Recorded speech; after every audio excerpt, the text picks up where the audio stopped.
सारे exit polls अलग अलग एजेंसियों के सामने आ चुके हैं। हम आपको राज्यवार दिखा रहे हैं पोल ऑफ पोल्स, मतलब कि सभी एजेंसियों का निचोड़ उस स्टेट को लेकर क्या है, कितनी सीटें किस गठबंधन को या किस पार्टी को मिल रही है, वो आपके सामने हम रख रहे हैं। इससे पहले हमने बात कर ली उत्तर प्रदेश की, बिहार की, महाराष्ट्र की, बात कर लेते हैं दिल्ली की, फिर पश्चिम बंगाल की भी हम बात करेंगे और दूसरे स्टेट की तरफ हम जल्दी जल्दी रुक करेंगे। दिल्ली की 7 सीटें और बीजेपी के पास 7 की 7 सीटें, लेकिन इस बार क्या कह रहा है एग्जिट पोल वो देखिए। दिल्ली में एनडीए का परचम लहराता हुआ दिख रहा है। यहां पर कांग्रेस और आम आदमी पार्टी जो साथ मिलकर लड़े हैं उसका बहुत ज्यादा फायदा होता हुआ नहीं दिख रहा है। और इसमें जो अलग अलग एग्जिट पोल्स हैं उसमें अधिकतर में एनडीए को बड़ी कामयाबी मिलती हुई दिख रही है। हालांकि सी वोटर का जो एक सर्वे है उसमें इंडिया गठबंधन को यानी कांग्रेस और आम आदमी पार्टी गठबंधन को 1 से 3 सीटें और वहीं मैट्राइज के एग्जिट पोल में 0 से लेकर 2 सीटें मिलती हुई दिख रही हैं। राजधानी दिल्ली की 7 सीटों की अगर बात करें तो अब जल्दी से हरियाणा का भी रुख कर लेते हैं। हरियाणा में कौन कितनी सीटें जीत रहा है, तो यहां हरियाणा में बीजेपी की सीटें घटने का अनुमान है। एनडीए को यहां पर 6 सीट मिल सकती है, ये एग्जिट पोल का अनुमान है। इंडिया गठबंधन को 4 सीटें मिल सकती हैं, ये पोल ऑफ पोल्स है हरियाणा में। देखिए एनडीए को एक्सिस माई इंडिया कह रहा है 6 से 8 सीट, ईटीजी का आंकड़ा है 7, इंडिया गठबंधन को 3 सीटें दे रहा है। ये सारे एग्जिट पोल आपके सामने है और उनका निचोड़ भी आपके सामने। लेकिन यहाँ एक चीज है, जो पोल ऑफ पोल्स निकला है उसमें हरियाणा में बीजेपी सिर्फ 6 सीट यानी 10 की 10 नहीं। बिल्कुल, हरियाणा में कांग्रेस को यहां फायदा होता हुआ दिख रहा है निश्चित तौर पर, क्योंकि कांग्रेस पिछले लंबे समय से यहां पर मेहनत कर रही थी और जैसा कि देखने को मिला था कि एनडीए से एक सहयोगी अलग भी हो गई थी जेजेपी, और इसका असर कहीं ना कहीं जो एग्जिट पोल का अनुमान है उस पर दिख रहा है, जिसमें 4 सीटें हासिल करती हुई दिख रही है कांग्रेस पार्टी, क्योंकि इंडिया गठबंधन की। अब हिंदी पट्टी के एक और बड़े स्टेट की बात कर लेते हैं, मध्य प्रदेश की बात कर लेते हैं। मध्य प्रदेश में इस बार बीजेपी का स्ट्राइक रेट क्या रहने वाला है? मध्य प्रदेश में एनडीए की क्लीन स्वीप है, पोल ऑफ पोल्स में एनडीए की बड़ी जीत हो रही है। अब जल्दी से बाकी एजेंसियों के जो पोल्स हैं वो आपके सामने रख रहे हैं, लेकिन ये पोल ऑफ पोल्स है। मध्य प्रदेश में 29 सीटें, 28 से 29 सीटें एनडीए के खाते में जा रही हैं। मध्य प्रदेश में 1 सीट इंडिया गठबंधन को यहां पर मिल सकती है और पूरी उम्मीद यही है कि छिंदवाड़ा की ये वो सीट होगी जिसे कमलनाथ का गढ़ जिसे कहा जाता है। लेकिन कई सर्वे इस बार वहां भी कांग्रेस की हार की भविष्यवाणी कर रहे हैं, और जैसा कि हाल में हुआ था कि विधानसभा चुनाव में बीजेपी ने प्रचंड बहुमत हासिल किया था, और ऐसे में एक बार फिर से मध्य प्रदेश में बीजेपी की वहां पर सीटें 28 से 29 आती हुई दिख रही हैं। हमारे साथ अभी 2 मेहमान और जुड़ गए हैं। ईशान त्यागी हैं कांग्रेस के प्रवक्ता, प्रदीप भाटी हैं समाजवादी पार्टी के प्रवक्ता। प्रदीप भाटी जी, मैं हरियाणा की शुरुआत करता हूं। हरियाणा में नतीजे बहुत ज़्यादा फेवर में नहीं आ रहे हैं बीजेपी के, इसके पीछे फैक्टर आपको क्या लग रहा है? महिला पहलवान का मुद्दा? देखिए, सर्वप्रथम तो सभी मतदाताओं को साधुवाद, उन्होंने इतनी मेहनत करके ये चुनाव पूरा महापर्व हमारा है उसको बड़ी बाखूबी से निभाया, उसको पूरा किया। उसी तरह से जो लोग शहीद हुए इसमें हमारे सुरक्षाकर्मी, उनको भी नमन, और बाकी सारे मतदाताओं को भी। जो भी रहा, जिस तरह से भी चुनाव हमने मुद्दे उठाए और उनको जनता ने जिस तरह से स्वीकारा है, हमें लगता है कि हम काफ़ी बढ़त लेके आएंगे। ये सिर्फ कयास हैं और कयासों के हिसाब से ही उसके आगे ये एक बिल्डिंग बनाई जा रही है। हमें लगता है हरियाणा में बहुत ज़्यादा इंडिया गठबंधन बहुत बेहतर प्रदर्शन करेगा।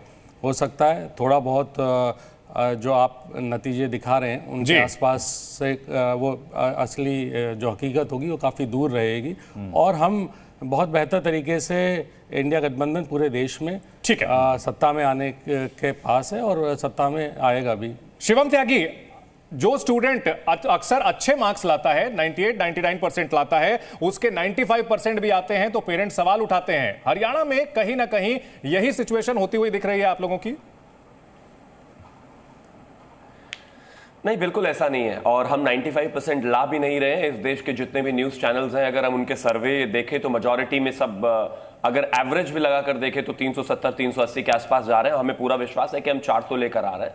जहां तक हरियाणा का विषय है, हरियाणा में हम 10 में से 10 सीटें लाएंगे, और जो सर्वेज हैं सबका सम्मान है, इसमें कहीं कोई दो राय नहीं है। सबने बहुत मेहनत की है, हर किसी का अपना एक रोल है, लेकिन बावजूद उसके हम सिर्फ एक ही चीज कहना चाहते हैं कि भारतीय जनता पार्टी की जब 4 तारीख को सीटें खुलेंगी तो आप देखेंगे कि ये अपना हरियाणा में 10 में से 10 सीटें भारतीय जनता पार्टी लेकर आएगी। अच्छा, यानी कि वहां पर खट्टर साहब को आपने चुनावी मैदान में उतार दिया, आपने वहां सीएम बदल दिया, इसका कोई इफेक्ट नहीं हुआ। क्या महिला पहलवान का मुद्दा ये रहा क्या चुनाव में, जिसकी वजह से आपकी 10 से सीटें घटकर एग्जिट पोल में 6 आ रही हैं? नहीं, बिल्कुल भी नहीं। मैं एक चीज कहना चाहता हूं, देखिए इस देश में लगातार आंदोलन हुए, हम आंदोलनों का सम्मान करते हैं, लेकिन आपको याद होगा जब उत्तर प्रदेश में आंदोलन हुआ तो उसके बाद भारतीय जनता पार्टी चुनाव लड़ी उत्तर प्रदेश में। एक साल सड़कें बंद रहने के बावजूद भी, एक साल सारी स्थितियां इस तरह की रहने के बावजूद भी भारतीय जनता पार्टी प्रचंड बहुमत के साथ उत्तर प्रदेश में आई। इसके अलावा अगर मैं बात करूं तो सबसे ज्यादा जो किसान आंदोलन का केंद्र रहा कहीं ना कहीं वो पंजाब रहा, लेकिन पंजाब में आप देख रहे हैं पहली बार हम जो है सारी सीटें एक साथ लड़े, लेकिन सारी सीटें लड़ने के बाद इस बार हमारी 4 से 5 सीटें जो हैं तमाम एग्जिट पोल्स दिखा रहे हैं, यानी कि कहां था आंदोलन भगवान ही जाने और उसका इंपैक्ट क्या है ये दिख रहा है, उल्टा हमें सर्ज हो रहा है। तो हरियाणा में भी उसके उलट बिल्कुल वैसी ही स्थिति होने वाली है। कहीं ना कहीं एक दो सीटों का नुकसान जो दिखाया जा रहा है, मुझे पूरी उम्मीद है वो ऐसा नहीं। ईशान त्यागी जी, हरियाणा में बीजेपी की सीटें घट रही हैं, दिल्ली में 7 की 7 सीटें पिछली बार जीती थी, लेकिन कुछ एजेंसियां ज्यादातर जो है और उसका जो निचोड़ है वो निकल रहा है, 1 से 2 सीटों का नुकसान बीजेपी को दिल्ली में हो रहा है। वो सीटें किसके खाते में जाएंगी, कांग्रेस या आम आदमी पार्टी? प्रत्युष जी, आपका सवाल बड़ा अच्छा है। पहली बात तो यह है कि जितना भी रिजल्ट अभी आपको दिख रहा है एग्जिट पोल में, जो एक्चुअल रिजल्ट होगा जिस दिन वोटिंग मतगणना है परसों, तो वो इससे बहुत ही अलग होगा। तो हम तो भारतीय जनता पार्टी को 2 दिन दे रहे हैं, आज का और कल का, कि वो जितना खुश होना चाहते हैं, जितना उछलना चाहते हैं, जितने मजे लेना चाहते हैं, वो इन 2 दिनों में वो ले लें, कोई दिक्कत नहीं है हमें। अब आइए सबसे पहले देखिए हरियाणा की आपने बातचीत करी। हरियाणा में क्या है कि देखिए 3-4 मुद्दे बड़े अहम थे जिन पे हमारे गठबंधन ने वहां पे चुनाव लड़ा। अग्निवीर एक सबसे बड़ा मुद्दा था वहां पे। अग्निवीर में देखिए हुआ क्या है कि भारतीय जनता पार्टी ने फिक्स कर दिया सरकार ने कि 4 साल एक युवा की सिर्फ जो राष्ट्रभक्ति है उस पर 4 साल की इन्होंने लगाम लगाने का काम किया। उसको अगर वो शहीद भी हो जाता है, जैसे हमारे राहुल गांधी जी ने पत्र लिखा, तो वो उसको शहीद का दर्जा भी नहीं मिलेगा और उसको ना कोई सुख सुविधाएं मिलेंगी शहीद होने के बाद उसके परिवार को। और किसानों का दूसरा सबसे बड़ा मुद्दा था। किसानों का हमने देखा किस तरह से सिंगू बॉर्डर पे किसानों को मारा गया, पीटा गया, लाठी चलाई गई, आंसू गैस बरसाए गए, उनको कटीली तारे बिछाई गई उनके लिए, और उसके बाद उन 700 किसान शहीद हो गए वहां पर। और किसानों से दूसरा जो भारतीय किसान जी, ठीक है सर, चुनाव खत्म हो गया है। मैं कांग्रेस के प्रवक्ताओं से अक्सर ये सवाल पूछ रहा हूं कि कांग्रेस की कितनी सीटें आ रही हैं वो बता दीजिए कि आप लोगों के हिसाब से, और कौन कौन से राज्यों में आ रही है, राज्यवार अगर आप बता सके। आपके दावे निश्चित तौर पर भाई आपकी पार्टी अच्छा परफॉर्म नहीं कर रही है, आप इसको स्वीकार नहीं करेंगे एग्जिट पोल के। आपके आंकड़े क्या हैं, कौन कौन से राज्यों में कितनी सीटें आ रही हैं? देखिए ये जो एग्जिट पोल है ना, स्वीकारना और ना स्वीकारने की मैं तो आपके पोल की बात कर रहा हूं। आप लोगों ने इंटरनल सर्वे कराया होगा, जैसे कितनी सीटों का दावा है सर? आ रहा हूं जो एग्जिट पोल्स है ना, कांग्रेस की कितनी सीटों का दावा है सर, मैं ये आपसे पूछ रहा हूं। जितने भी एग्जिट पोल 150, 200, 250 कितनी सीटों का दावा है सर आपकी सीटों का? चलिए, आपने हरियाणा की, हमारा जो वादा है, देखिए हमारे अध्यक्ष जी ने बोला है 295 से ऊपर आएंगे, और ये जनता का सर्वे है, ये किसी प्राइवेट ऑर्गेनाइजेशन ने किसी का सर्वे नहीं है, जनता का जो सर्वे है, धरातल पे जो सर्वे है वो 295 प्लस है। लेकिन मेरी व्यक्तिगत राय है, इस वक्त देखिए जयराम रमेश का बड़ा बयान सामने आया है। कांग्रेस के वरिष्ठ नेता कह रहे हैं इंडिया अलायंस 295 से ज्यादा सीटें जीतेगी और सारे आंकड़े जो एग्जिट पोल के दिखाए जा रहे हैं वो सब के सब पलट जाएंगे। क्या कहा है जयराम रमेश ने, सुनिए।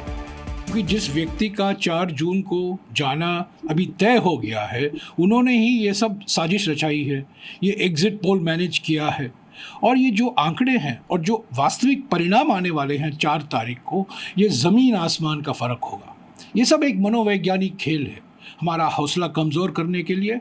पर इंडिया जनबंधन को मैं कहता हूँ विश्वास के साथ कह सकता हूँ, और कल सारी पार्टियों की बैठक भी हुई और वहाँ आंकड़े पर विश्लेषण हुआ, 295 सीटों के कम इंडिया जनबंधन को आना बिल्कुल असंभव है। ठीक है, तो कांग्रेस की ओर से दावे किए जा रहे हैं 295 से ज्यादा सीटें हासिल करेंगे। इन सब के बीच दिलचस्प बात, संगीत रागी जी, कांग्रेस और आम आदमी पार्टी का जितना भी बेमेल गठबंधन आप इसे कहें, लेकिन दिल्ली में इसका कोई फायदा होता हुआ नहीं दिख रहा है। दिल्ली में फायदा होगा भी नहीं, क्योंकि भारतीय जनता पार्टी ने बहुत ऑर्गेनाइज तरीके से और बहुत स्ट्रक्चर्ड तरीके से 4 महीना पहले से कैंपेन शुरू किया। और मैंने पहले भी कहा, आपको दोहरा दे रहा हूँ, 1,20,000 से ज़्यादा बैठकें की हैं स्वयंसेवकों ने। ठीक है, और उसका नतीजा है। दूसरी बात, एक बड़ा बार बार आपके चैनल पर भी कहा जा रहा था, 2 बातों पे मैं टिप्पणी कर रहा हूँ। ये परसेप्शन नहीं होता है, ये जो एग्जिट पोल होता है उसकी एक मेथोडोलॉजी होती है। आपका फीडबैक जो होता है वो कार्यकर्ताओं पे आधारित होता है जी। ये जो होता है उसकी वैज्ञानिक पद्धति होती है, उसमें 5% 10% गलतियां हो सकती हैं, एरर कहीं भी हो सकता है, लेकिन इसको ऐसे साइफन ऑफ नहीं हमें कर देना चाहिए। तीसरी बात, अग्निवीर के बारे में इतना गलत, देखिए आर्मी में जो उनको लिया जाता है जो देश के लिए अपने आप को सैक्रिफाइस करने के लिए, आर्मी कोई नौकरी देने का जगह नहीं है। मैं फिर इसको दोहरा रहा हूं, ये नौकरी देने के लिए लेकिन मैं अपने निजी अनुभव से बताना चाहूंगा। मेरी बात सुन लीजिए, इसमें निजी अनुभव से बताना चाहूंगा कि जो मेरी बात खत्म कर है, गरीब एक युवा जो है, उसके लिए ये रोजगार का भी साधन होता है। मेरी बात आप पूरी सुन लीजिए, उसमें से 50% से ज्यादा एब्जॉर्ब हो जाएंगे, दूसरे सर्विसेज में 4 साल बाद जाएंगे। और आप देख लीजिएगा 50% का आंकड़ा है या 25% का आंकड़ा है? 25% का है। सुन लीजिए, उसमें से बाकी सर्विसेज में भी जाएंगे। ठीक है। देश में एक बहुत बड़ा ऐसा युवा वर्ग तैयार होगा जो नेशनलिस्ट, जो स्किल्ड होगा, उसके पास पैसे भी होंगे, नेशनलिस्ट स्पिरिट से प्रेरित होगा और पूरे समाज जीवन के और बाहर विभिन्न क्षेत्रों में जाएगा। भारत में एक बहुत बड़ा परिवर्तन लाने की कोशिश होगी। इस चीज को लोग इस चीज को देख ही नहीं रहा है, जनता ने बड़े विजन देख नहीं रहा है। मुझे लगता है कि अब हमें पश्चिम बंगाल का भी रुख कर लेना चाहिए। पश्चिम बंगाल में इस बार बीजेपी ने बहुत जोर लगाया है। पिछली बार बीजेपी का परफॉर्मेंस सुधरा था, 18 सीटें पश्चिम बंगाल से जीती थी। इस बार एग्जिट पोल क्या कह रहा है पश्चिम बंगाल में, देखिए यहां पर एग्जिट पोल में बड़ा उलटफेर हो सकता है। बंगाल में बीजेपी को यहां बड़ी जीत मिल सकती है। बीजेपी को 22 सीट, ये पोल ऑफ पोल्स है, यानी कि जितनी भी एजेंसियों ने जो एग्जिट पोल किए हैं उनका निचोड़ है, उनका औसत, उनका एवरेज आपके सामने रख रहा है। कांग्रेस को यहां पर 6 सीट मिल सकती है, पोल ऑफ पोल्स। अब आपके सामने सारी एजेंसियों की ये देखिए एग्जिट पोल के अनुमान। मोदी सरकार की हैट्रिक तय है जो पोल ऑफ पोल्स में निकलकर सामने आ रही है, जितनी एजेंसियों ने किया है। तीसरी बार बीजेपी को पूर्ण बहुमत की संभावना है कि बीजेपी तीसरी बार यहां पर एनडीए सरकार बनाने वाली। पश्चिम बंगाल को दीदी से ज्यादा मोदी पर भरोसा है क्योंकि सीटें यहां पर बीजेपी की बढ़ रही है, 18 से बढ़कर वो 22 से 25 के आसपास जा रही है। यूपी में फिर 2 लड़कों की जोड़ी यहां पर फेल होती नजर आ रही है, यानी अखिलेश यादव और राहुल गांधी। दिल्ली में कांग्रेस और आप गठबंधन बहुत ज्यादा कमाल नहीं कर पा रही है, हालांकि 1 सीट का नुकसान बीजेपी को जरूर है। दक्षिण भारत में एनडीए का प्रदर्शन उम्मीद से बेहतर हो रहा है। पिछली बार सिर्फ तेलंगाना और आंध्र प्रदेश में ही बीजेपी अपना खाता खोल पाई थी, बाकी तमिलनाडु केरल में नहीं कर पाती। लेकिन इस बार आंध्र प्रदेश में बीजेपी, या कहें कि एनडीए टीडीपी के साथ चूंकि वहां पर है, तो वहां पर बीजेपी अच्छा परफॉर्म कर सकती है।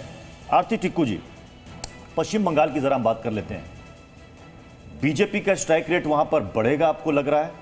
18, क्योंकि अमित शाह का अपना आकलन है, उनका कहना था कि हम पश्चिम बंगाल में 25 से 30 सीटें, और ये जो एग्जिट पोल है वो 25 के आसपास जाता दिख रहा है, यानी कि 7 से 8 का फायदा। मुझे वेस्ट बंगाल में बीजेपी डेफिनेटली, मैं कह रही हूँ कि 25 से ज्यादा सीट्स ले सकती है। रीजन क्या है इसका?